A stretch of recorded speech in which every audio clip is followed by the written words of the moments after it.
तो मैं आपको एक बार फॉर्म लॉगिन करके पूरा दिखा देता हूँ कि फॉर्म कैसे आएगा। फॉर्म कुछ इस तरह से ओपन होके आएगा, क्या क्या फिल करना है वो मैं आपको बता दूं और उसमें क्या क्या चीजें ध्यान रखनी है। Hello everyone, this is Nikhil, I am from career services. तो आज की इस वीडियो में हम लोग बात करने वाले हैं EECCC की जो काउंसलिंग चल रही है, ऑल इंडिया कोटे की आयुष की काउंसलिंग जो हो रही है, उसमें हमको रजिस्ट्रेशन कैसे करना है, किस तरीके से रजिस्टर करना है, कौन कौन सी चीजों का ध्यान रखना है।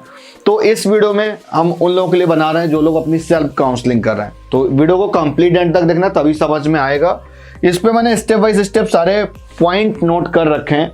तो सिंपली करना क्या है, आपको यहाँ पर अपने ऑफिशियल वेबसाइट पे जाना है, यूजी वाले टैब पर क्लिक करोगे, कुछ ऐसे ओपन होकर आएगा।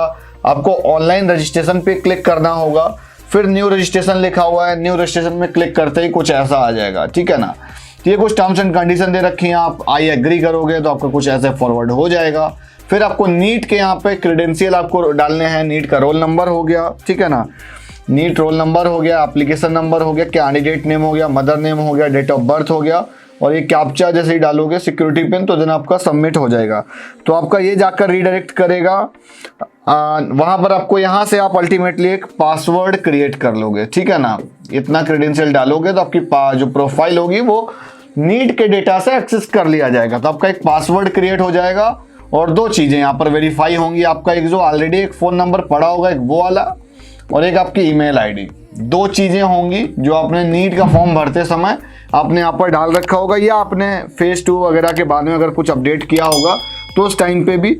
तो अल्टीमेटली जो फर्स्ट स्टेप यहाँ पर लिखा हुआ है, तो फर्स्ट स्टेप यही है कि लॉगिन आईडी पासवर्ड अपना क्रिएट करना है, ईमेल आईडी और नंबर अपना वेरीफाई करना है। क्लियर। उसके बाद में आपको फिर जब एक्सेस हो जाता है तो आप लॉगिन आईडी पासवर्ड डालोगे, फिर 2-3 स्टेप में कुछ फॉर्म फिल होता है। तो मैं आपको एक बार फॉर्म लॉगिन करके पूरा दिखा देता हूँ कि फॉर्म कैसे आएगा। फॉर्म कुछ इस तरह से ओपन होके आएगा, क्या क्या फिल करना है वो मैं आपको बता दूं और उसमें क्या क्या चीजें ध्यान रखनी है। देखो, डेट ऑफ बर्थ यहाँ तक का जो डेटा होगा वो ऑटोमेटिक आ जाता है, ठीक है ना। और आपको पर्सनल डिटेल जैसे डालनी है, मेल है, फीमेल है, ठीक है ना, ट्रांसजेंडर है, तीनों ऑप्शन आएंगे, आप अपने अकॉर्डिंग सेलेक्ट कर सकते हो। उसके बाद नेशनैलिटी आएगी, देन इंडियन। हाँ, यहाँ पर कैटेगरी आएगी, जो जिस कैटेगरी के लिए आप क्लेम कर रहे हो। अगर आपने कोई यहाँ पर जनरल EWS लिख दिया तो आपके पास जनरल EWS का सर्टिफिकेट होना चाहिए, ठीक है ना। तो आप उसी के लिए क्लेम करना जिसके लिए आपके पास सर्टिफिकेट हो। उसके बाद में यहाँ पर एक रिलीजन का ऑप्शन है, तो रिलीजन में आपका आ जाएगा हिंदू आ जाएगा, इस्लामी आ जाएगा, और देन क्रिश्चियन आ जाएगा, जैन माइनॉरिटी का आ जाएगा। जो भी रिलीजन होते हैं वो आपका सारे आ जाएंगे रिलीजन। तो उनमें से जिस भी रिलीजन में आप आते हो आपको रिलीजन सेलेक्ट करना होगा। उसके बाद में जो ऑटोमेटिक डेटा आता है, यहाँ पर नीट की जो रैंक होगी ऑटोमेटिक आ जाती है, सब कैटेगरी अगर कोई होगी तो आ जाएगी, है ना। उसके बाद ये आपसे पूछा जाएगा तो आपको यहाँ पर फिल करना होगा, आप हैंडीकैप्ड हो या नहीं हो, यस नो में से आपको करना होगा, अगर नहीं है तो नो कर देना। उसके बाद में मदर टंग पूछी जाएगी, अब आपका यहाँ पर ऑप्शन होंगे हिंदी, इंग्लिश, उर्दू, है ना। तो उसमें से आपको सिलेक्ट करना होगा। फॉर एग्जांपल अगर आपने हिंदी सिलेक्ट किया, उसके बाद में आपसे पूछा जाएगा आपने उर्दू या अरेबिक में से कोई ले रखी है, तो अगर ले रखी है तो यस, अदरवाइज नो।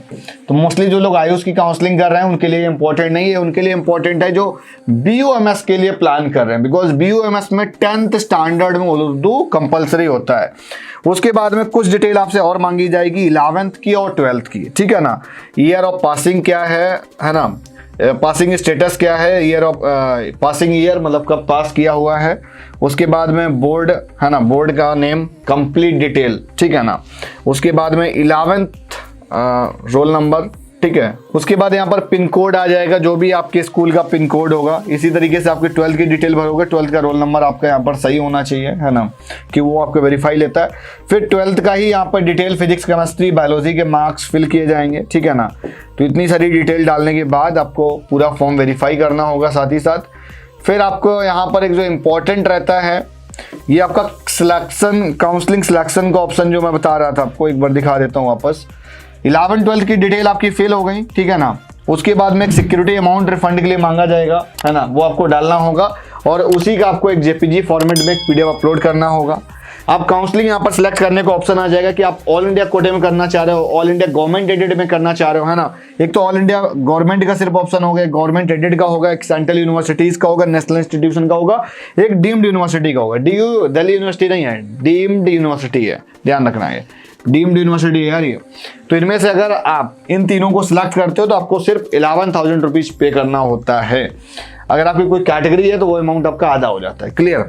उसके बाद में आपको सारा पूरा डेटा वेरीफाई करना है और देन आपको फाइनल सबमिट करना है, फिर आपको लास्ट में जाकर पेमेंट करेंगे तो फिर आपकी चॉइस फिलिंग एक्टिव हो जाती है। तो एक बार फिर से हम आपको फॉर्म दिखा देते हैं।